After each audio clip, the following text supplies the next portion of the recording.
Bissonneau.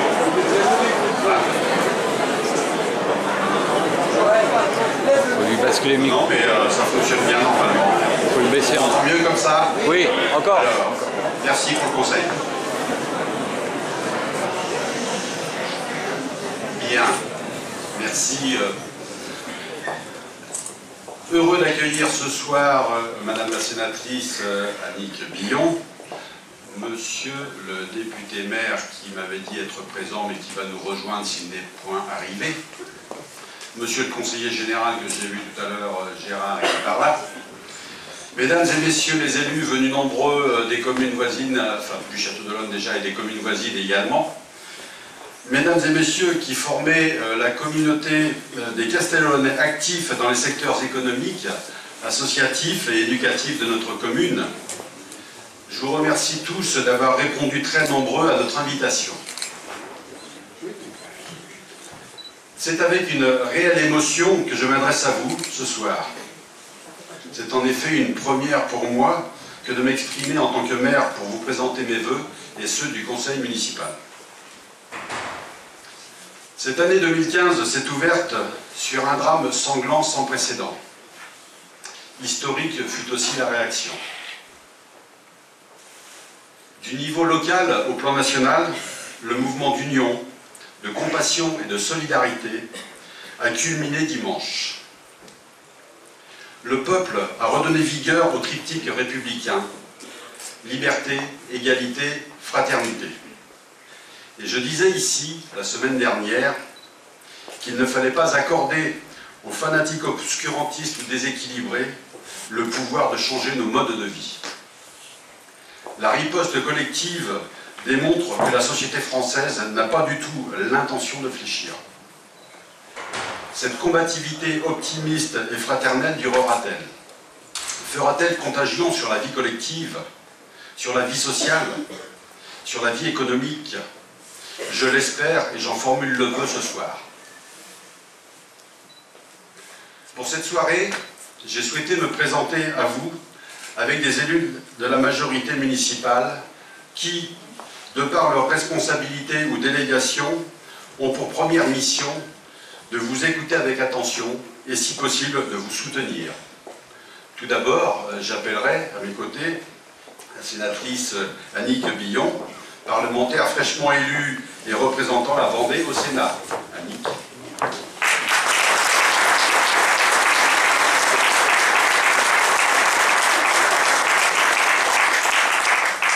J'appellerai également Isabelle Dehatte, première adjointe et vice-présidente en charge du développement économique.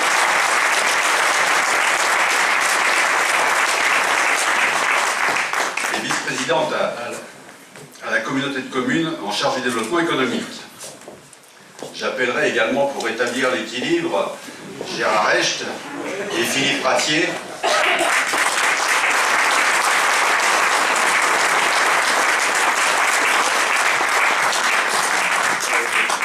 Adjoints en charge respectivement du monde associatif, sportif et culturel. J'appellerai également Annick Tramson, adjointe déléguée à l'éducation, l'enfance et la jeunesse.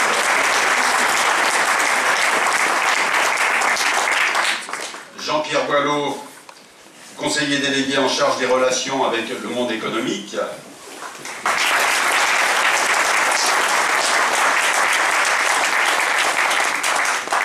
Et Raymond Gazul, conseiller délégué en charge du tourisme.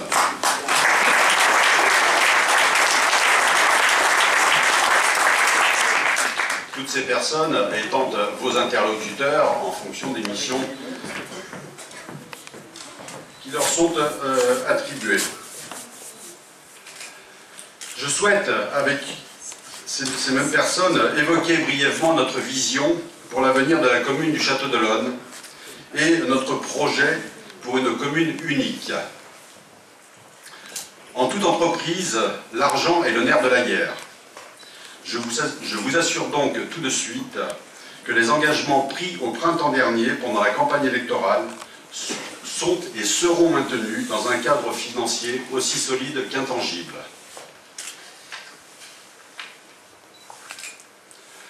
Premièrement, nous avons pu le dire pendant la campagne, les taux de la fiscalité communale ne bougeront pas. Deuxièmement, nous maintiendrons un niveau élevé d'investissement de l'ordre de 7 millions d'euros par an. Les commandes municipales vont continuer à générer du chiffre d'affaires pour les entreprises. Il faut savoir qu'avec le désengagement de l'État, peu de communes peuvent, comme nous, continuer à maintenir un tel rôle moteur dans l'économie. Notre soutien à l'économie locale n'est pas un propos convenu, c'est une réalité vérifiable.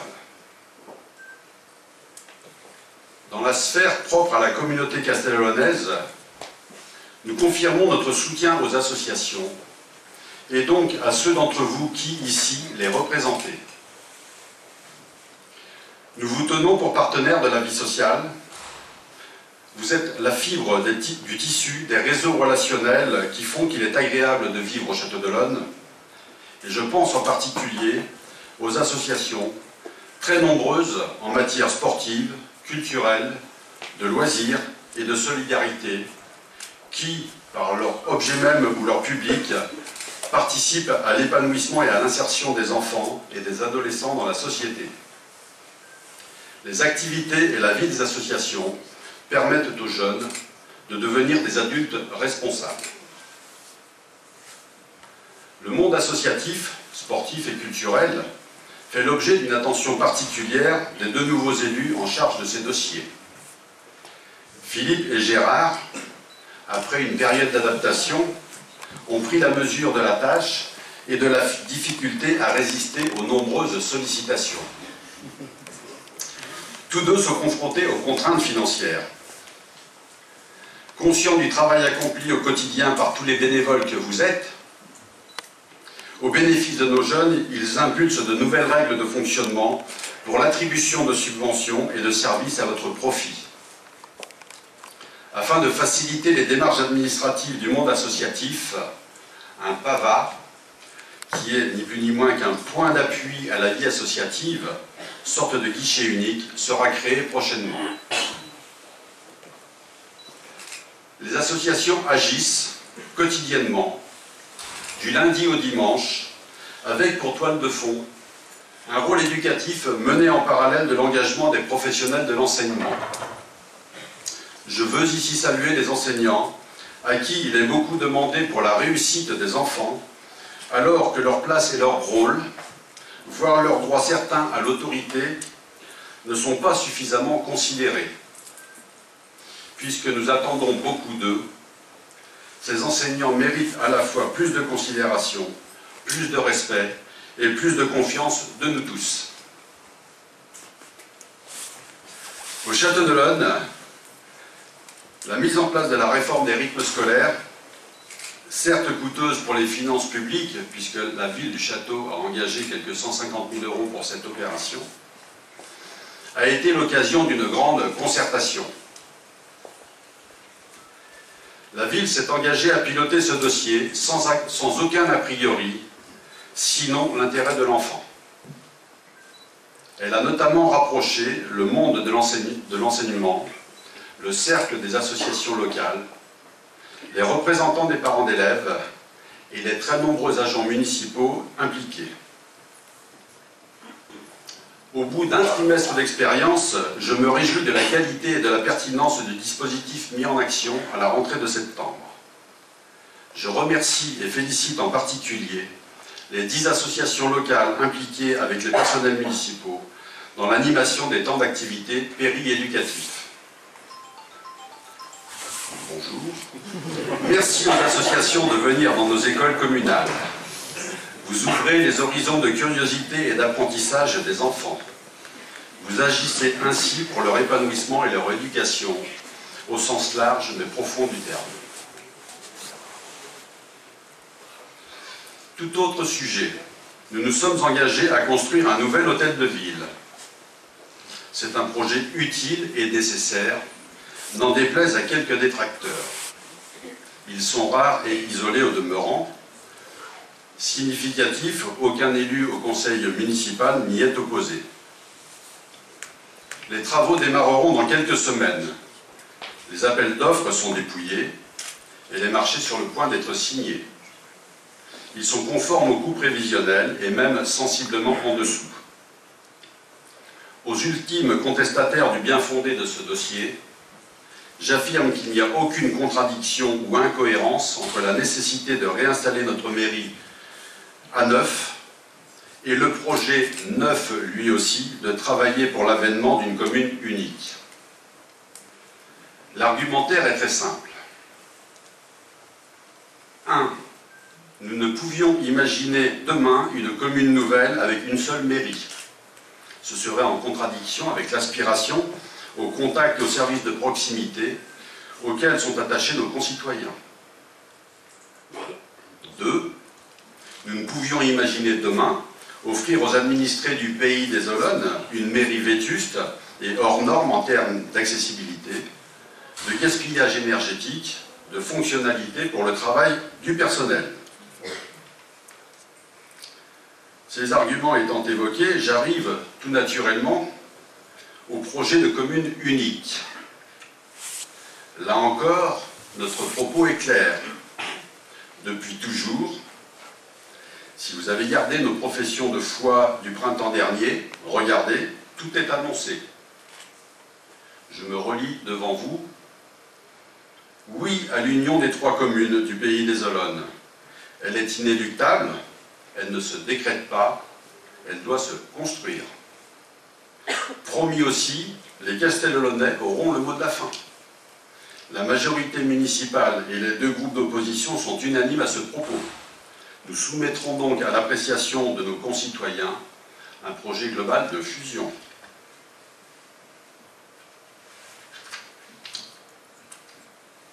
Ce projet devra avoir aplani les situations hétérogènes qu'il convient d'harmoniser. Je cite ainsi la motion adoptée par les 3 conseils municipaux au mois d'octobre dernier. Ces disparités, fiscales et financières, urbanistiques et sociales, sont reconnues noir sur blanc par nos 3 conseils municipaux.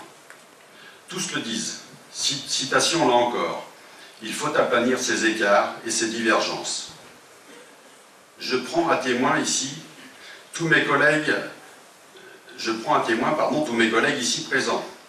L'équipe municipale que je conduis s'est beaucoup investie dans la rédaction de cette motion qui représente en quelque sorte le préambule du projet de fusion.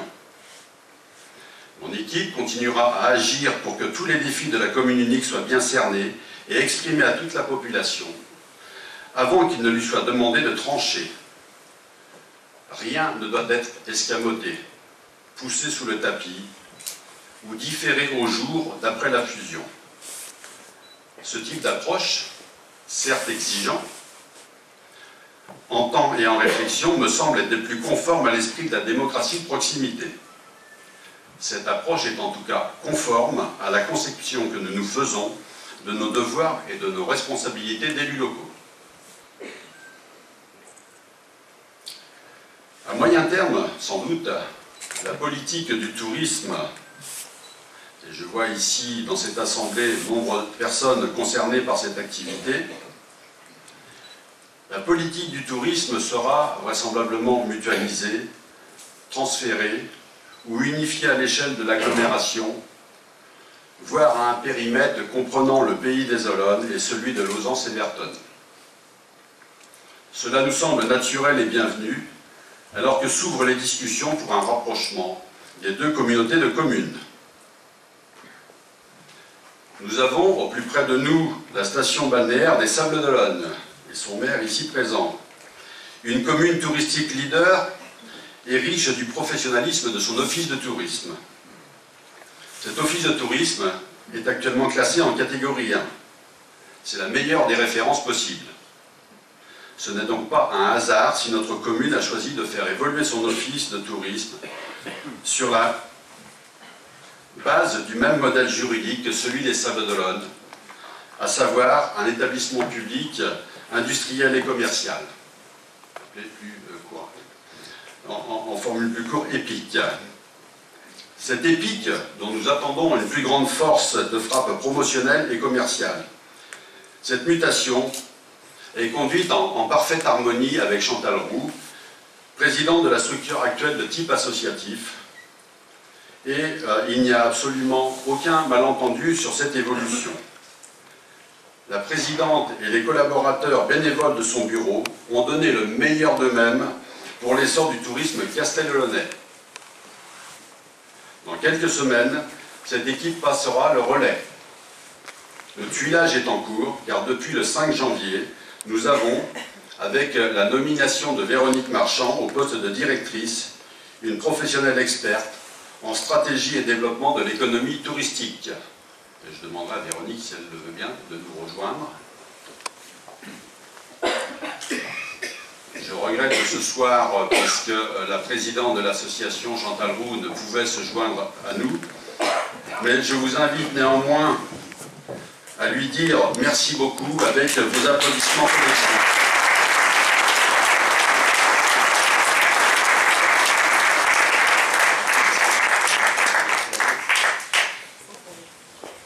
Merci beaucoup pour l'engagement qu'elle a pu avoir après de nombreuses années au sein de l'association et pour toutes ces années de dévouement.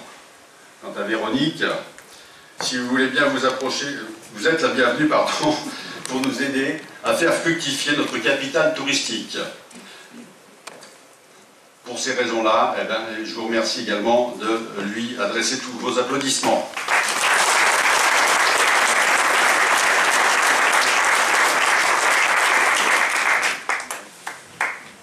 Bonsoir. J'ai pas vu.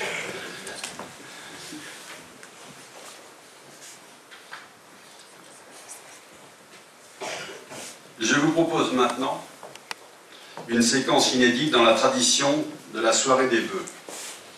L'été dernier, constatant que la commune ne disposait d'aucun support audiovisuel de communication, alors qu'aujourd'hui nous sommes dans une société se nourrissant de la diffusion d'images, j'ai souhaité que soit réalisé un film vidéo de type clip promotionnel.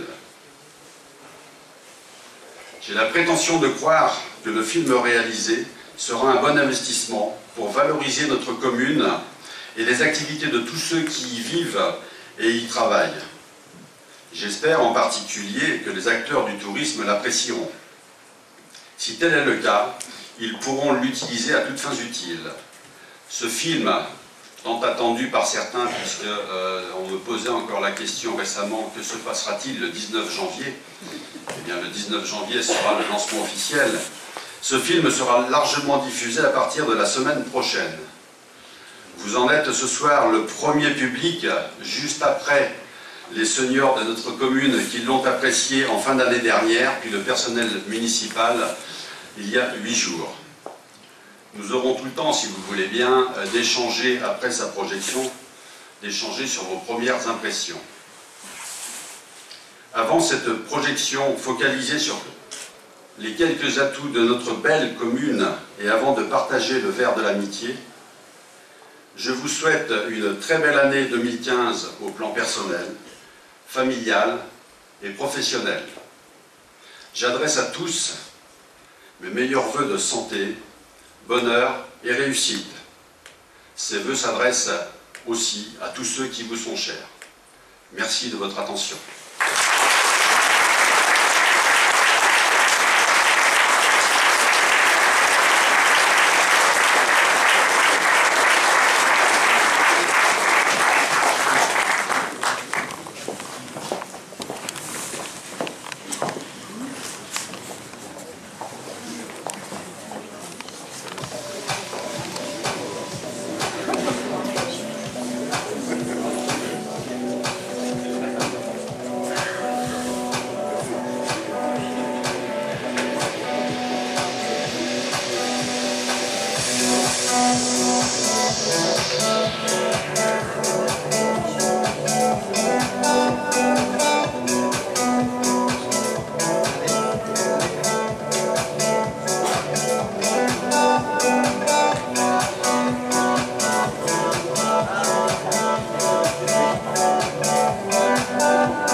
There wasn't nothing wrong. It had a son that mowed the lawn. The son was an okay guy. They had a pet dragonfly. The dragonfly ran away, but he came back with a story to say. Swimming up and down the floor. My hand is an animal. There wasn't nothing wrong. It had a son that mowed the lawn. The son was an okay guy. They had a pet dragonfly. The dragonfly ran away, but he came back with a story to say.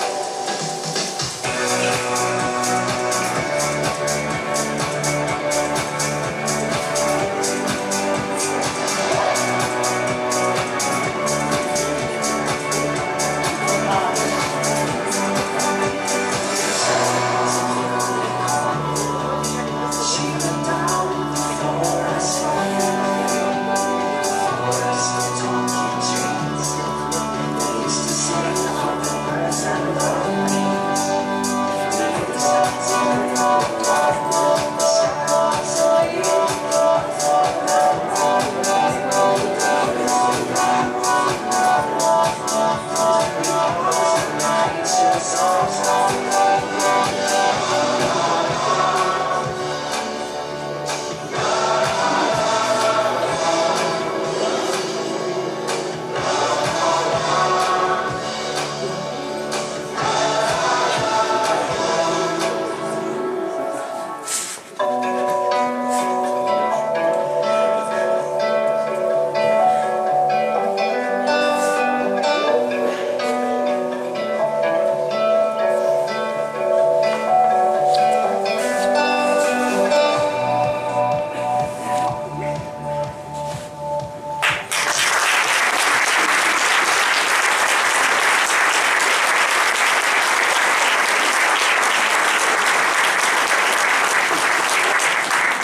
Alors, deux choses. On me signale qu'il y a une voiture qui serait mal stationnée et qui empêche l'accès.